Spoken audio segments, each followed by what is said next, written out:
Okay, so we have the ability when we press the green flag to move left and right and up and down with the arrow keys, and we can also do with A we can have it spin 90 degrees to the left.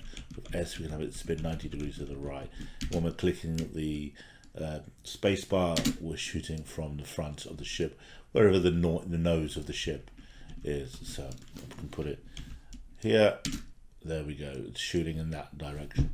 So now we need to add a component to this, which is the I guess the enemy.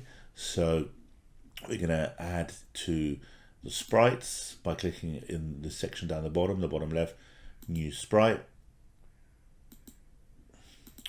and we're going to choose something interesting.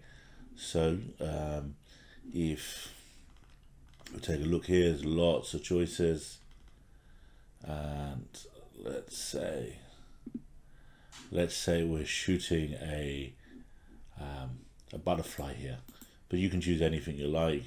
If you don't like Cassie the Dancer or Cat One here, or the bat, you can choose those.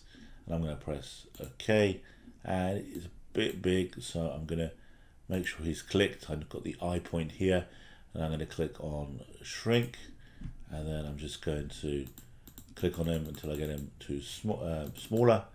Maybe make him a little bit bigger there. Actually, it's just about right.